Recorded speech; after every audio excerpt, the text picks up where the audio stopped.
ଦେଖନ୍ତୁ ପ୍ରାୟ 2ରୁ 3 ମାସ ହେଲେ ବୁଢ଼ାବୁଢ଼ୀ ଲୋକଙ୍କର ବା ବୟସ୍କ ଲୋକଙ୍କର ଭତ୍ତା ଅଟକେଇକି ରଖାଯାଇଛି। ଦେଖନ୍ତୁ ମାନେ ବହୁତ ସାରା ଲୋକ କ'ଣ କହୁଛନ୍ତି ନା ରାଜ୍ୟ ସରକାର ଜାଣିଶୁଣିକି ପଞ୍ଚାୟତ ଇଲେକ୍ସନ୍ ସକାଶେ ଅଟକେଇକି ରଖିଛନ୍ତି, କିନ୍ତୁ ସେସବୁ ମାନେ ଏତେ ବି ଇମ୍ପାକ୍ଟ କରେ ନାହିଁ, କାରଣ ରାଜ୍ୟ ସରକାରଙ୍କର ପଞ୍ଚାୟତ ଇଲେକ୍ସନ୍ ସହ କିଛି ଲେନଦେନ ନଥାଏ। ତଥାପି କିଛି ମାତ୍ରାରେ ମାତ୍ର ଫରକ ପଡ଼ିଥାଏ। ତ ସେଇ ହିସାବରେ ତ ଏତେ ବି ସେ ରିଜନଟା ପୁରା ଇନଭ୍ୟାଲିଡ଼ କହିବାକୁ ଗଲେ। ତ ମୂଳ କାରଣ କ'ଣ ନା କିଛି ଟେକ୍ନିକାଲ ଇସ୍ୟୁ ବା କିଛି ଡକୁମେଣ୍ଟ ଭେରିଫିକେସନ୍ ଏସବୁ ଇସ୍ୟୁ ଚାଲିଛି। ତ ସେଇ ଯୋଗୁଁ 2ରୁ 3 ମାସ ଅଟକେଇକି ରଖିଛନ୍ତି।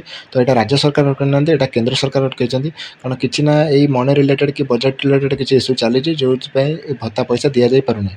ତ ପ୍ରଶ୍ନ ଆସିଲା କ'ଣ ନା ଭତ୍ତା ପଇସା କେବେ ମିଳିବ? ଦେଖନ୍ତୁ ରଜ ଆସିବାକୁ ଯାଉଛି, ତ ଯାହା କିଛି ସୂଚନା ଆସିଛି ରଜର ଠିକ୍ ପରେ ଯେଉଁ 18-19 ତାରିଖ ଏ ଯେଉଁ ଶେଷ ସପ୍ତାହ ମାନେ ଜୁନ୍ ମାସର ଶେଷ ସପ୍ତାହ ସୁଦ୍ଧା ବହୁତ ଶୀଘ୍ର ମିଳିଯିବ।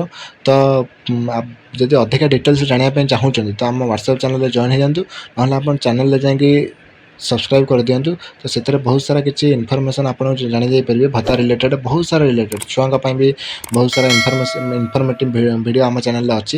ତ ଆପଣ ସବୁ କିଛି ପାଇପାରିବେ। ଯଦି ଆ ବିଷୟରେ ଆଉ କିଛି ବି ଜାଣିବା ପାଇଁ ଚାହୁଁଛନ୍ତି ତ ଭିଡ଼ିଓରେ କମେଣ୍ଟ କରନ୍ତୁ, ନହେଲେ ଆମ ହ୍ୱାଟ୍ସଆପ୍ ଚ୍ୟାନେଲ ଜଏନ୍ ହୁଅନ୍ତୁ, ନହେଲେ ଆପଣ ଆମ ଚ୍ୟାନେଲରେ ଯେଉଁ ଲଙ୍ଗ୍ ଭିଡ଼ିଓ ଅଛି ଆପଣ ଯାଇ ତାକୁ ଯାଇ ଦେଖିପାରିବେ।